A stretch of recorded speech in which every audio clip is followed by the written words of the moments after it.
दोस्तों, आज की वीडियो में बात करेंगे घड़ी के प्रश्नों की। घड़ी के प्रश्नों में सबसे इंपॉर्टेंट टॉपिक लेकर के आया हूं, दर्पण प्रतिबिंब और जल प्रतिबिंब। ठीक है, दोनों आज के वीडियो में आपको अच्छे तरीके से समझ में आ जाएगा। आप वीडियो को पूरा अंत तक देखिएगा। सबसे आसान ट्रिक बताऊंगा, ऐसा नहीं है कि आपको फॉर्मूला बेस बताया जाए जिससे कि 2 से 3 मिनट का समय लग जाए, ऐसा नहीं। बिल्कुल शॉर्ट ट्रिक बताई जाएगी, ऐसी ट्रिक जिससे कि 10 सेकंड में ही आपका आंसर आ जाए। वीडियो को पूरा अंत तक जरूर देखिएगा। तो चलिए स्टार्ट करते हैं दोस्तों। पहला प्रश्न है, प्रश्न कह रहा है कि घड़ी में 8:20 हो रहा है। कितना? 8:20 हो रहा है। तो दर्पण में इसका प्रतिबिंब क्या दिखाई देगा? दर्पण में देखिए, याद रखना है आपको, अगर दर्पण की बात हो रही है तो आप किस में से माइनस करेंगे? या तो 12 बजे में से माइनस करेंगे, ठीक है, या फिर माइनस करेंगे 11:60 में से। मतलब 12:00 या 11:60 में से आप माइनस करेंगे। ठीक है, इतनी बात क्लियर हुई। अब देखिए यहां पर समय आपको क्या दे रखा है? समय दे रखा है यहां पर 8:20 का। 8:20 का दोस्तों समय दे रखा है। तो क्या करेंगे? 11:60 में से आप इसे माइनस कर दीजिए। कितने को? 8:20 को माइनस कर दीजिए आप। ठीक है, अब 60 में से 20 जाएगा, कितना बचेगा? 40। और 11 में से 8 जाएगा, कितना बचेगा? 3। तो हमें दर्पण में इसका प्रतिबिंब क्या दिखाई देगा? 3:40 का दिखाई देगा। 3:40 आपके बी ऑप्शन में है। आप कहेंगे सर आपने 11:60 में से घटाया, 12 में से क्यों नहीं घटाया? 12 में से मैंने इसलिए नहीं घटाया, 12 में से मैं उस समय को घटाऊंगा जैसे पूरे 8 बज रहे हों, या फिर पूरे 7 बज रहे हों, पूरे 3 बज रहे हों। इस तरीके से अगर हमारा समय रहेगा तो मैं उसे 12 में से घटाऊंगा। अगर मिनट में समय दे रखा होगा तो मैं 11:60 में से उसको घटा दूंगा। आ रही है दोस्तों सभी की समझ में बात? किसी को भी प्रश्न में कोई भी समस्या, कोई भी डाउट नहीं होगा। अब देखेंगे अगला प्रश्न। अगला प्रश्न है आपका, एक घड़ी में 10 बज रहा है तो दर्पण में इसका प्रतिबिंब क्या दिखाई देगा? देखिए दोस्तों, मैंने आपको बताया था कि या तो हम 12 में से माइनस करेंगे जब दर्पण की बात होगी, या फिर माइनस करेंगे 11:60 में से। ठीक है, और मैंने आपको यह बताया जैसे पूरा पूरा समय हो रहा होगा 7 बजे का, 8 बजे का, तो मैं उसे 12 में से माइनस करूंगा। तो यहां पर पूरा पूरा समय है, 10 बज रहा है, तो इसको हम कितने में से माइनस कर देंगे? 12 बजे में से। कितने को? 10 को। ठीक है, माइनस कर दिया। अब यहां पर 0 0 और 12 में से 10 जाएगा तो 2। अब हम कहेंगे दर्पण में इसका प्रतिबिंब दोस्तों क्या दिखाई देगा? 2 बजे का।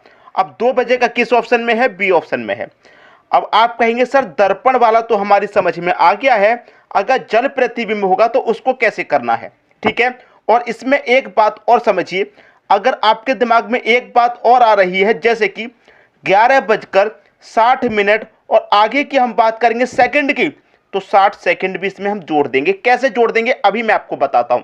जैसे कि प्रश्न में आपको क्या दे रहा है?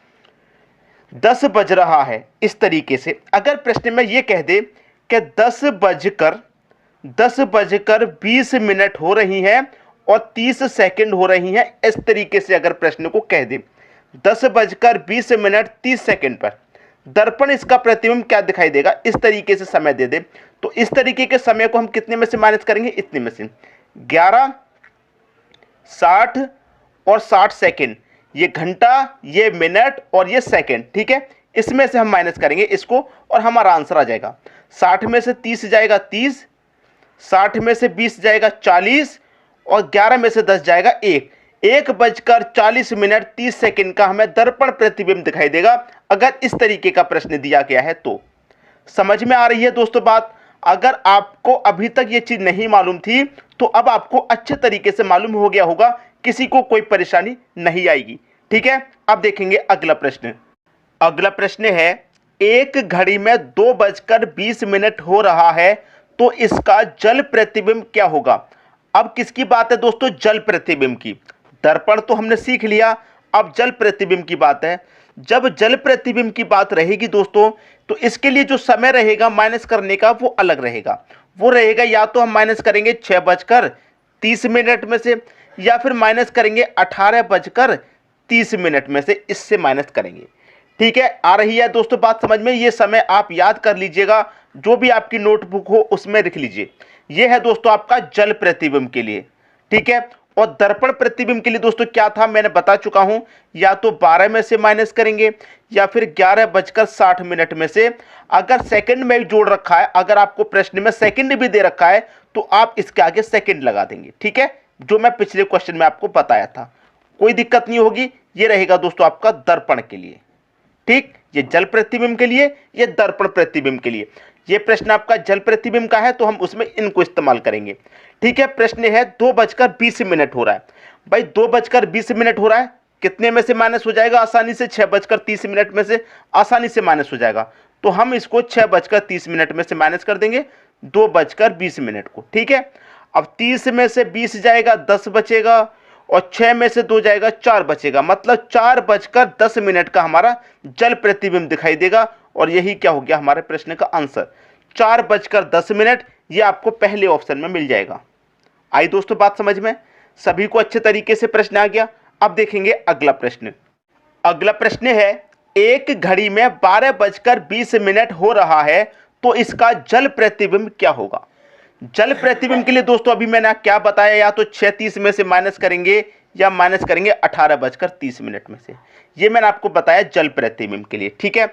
अब समय हो रहा है 12:20 का, तो 12:20 6 में से तो घटेगा नहीं, कितने में से घटेगा? 18 में से घटेगा। तो हम क्या करेंगे, 18:30 में से घटा देंगे कितने को? 12:20 को। क्लियर? 30 में से 20 जाएगा 10 बचेगा, और 18 में से 12 जाएगा 6 बचेगा। 6:10 आपका जल प्रतिबिंब हो गया। 6:10 पहला ऑप्शन दे रखा है, ये आपके प्रश्न का क्या हो गया? सही आंसर। क्लियर हुई दोस्तों बात?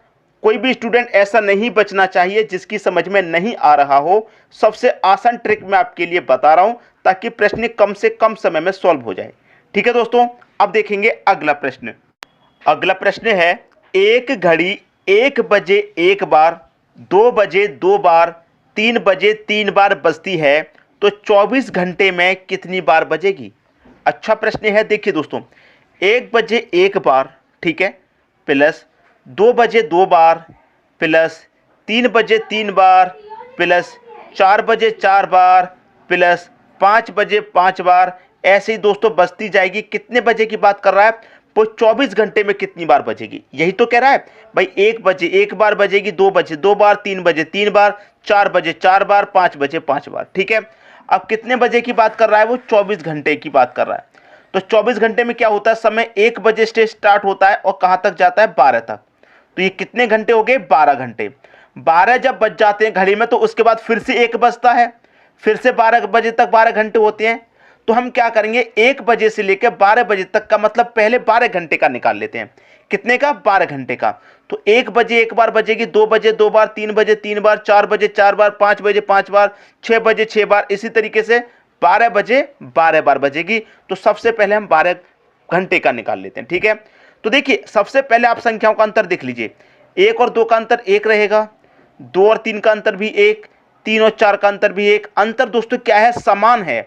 अंतर जब समान रहता है तो हमारे जितने भी रेगुलर स्टूडेंट हैं जो रेगुलर वीडियो को देखते हैं, आपको मालूम है ट्रिक, जब अंतर समान रहता है तो क्या करते हैं? First plus last divided by 2 करते हैं कि नहीं? तो क्या करेंगे, फर्स्ट प्लस लास्ट कितना है? 12, और डिवाइडेड बाई कितना करेंगे? 2। कितने घंटे का निकाल रहे हैं हम? 12 घंटे का निकाल रहे हैं, गुने 12, ठीक। अब देखिए 1 और 12 कितना हो जाएगा? ये 13 डिवाइडेड बाई 2, 12 घंटे के निकाल रहे हैं, गुने 12। 2 से 12 को कटाऊंगा 6 बार, 13 छिंग कितना? 78। ये 78 कितने घंटे का निकाला है हमने?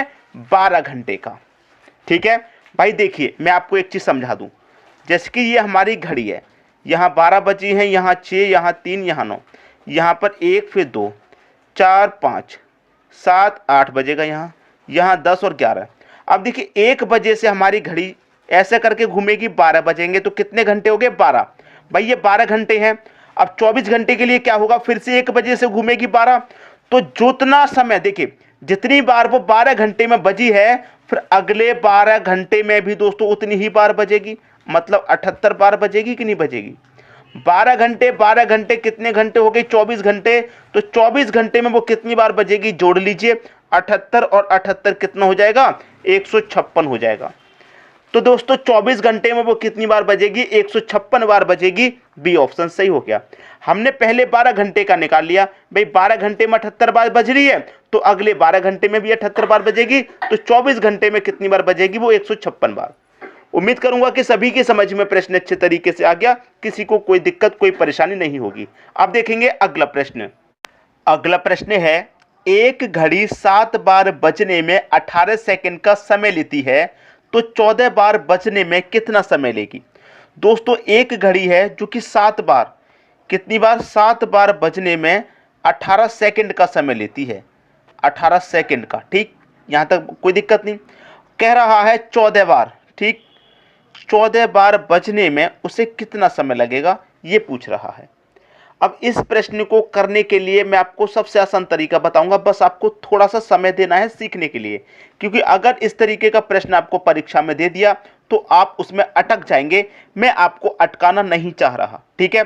ऐसा प्रश्न कभी भी मिले तो देखिए, इससे एक कम संख्या लीजिए आप, 7 से एक कम संख्या लेंगे तो 6, ठीक।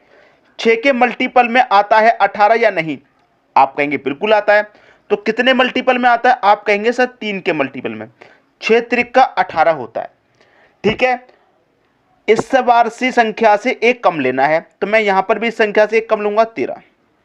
यह कितना मल्टीपल किया? 3, तो यहां भी आप मल्टीपल करेंगे 3। 13 त्रिक का कितना? 39। कितना समय लगेगा भैया? 39 सेकंड का समय लगेगा। 39 सेकंड कहां पर है? पहले ऑप्शन में। बताइए, एकदम से जादुई ट्रिक आपको सीखने को मिली होगी। कैसी ट्रिक? जादुई ट्रिक। बताइए, इस प्रश्न को कितने स्टूडेंट कर सकते थे खुद से? कमेंट बॉक्स में जरूर बताइएगा, और हमारी जादुई ट्रिक कैसी लगती है आपको, इस बात को भी कमेंट बॉक्स में जरूर बताइएगा। वीडियो अच्छा लगा शेयर कीजिए, चैनल को सब्सक्राइब नहीं किया तो सब्सक्राइब करके बेल आइकन का बटन दबाइए, ताकि सभी वीडियो का नोटिफिकेशन आप तक पहुंचे। ठीक है दोस्तों, वीडियो देखने के लिए आपका बहुत बहुत धन्यवाद।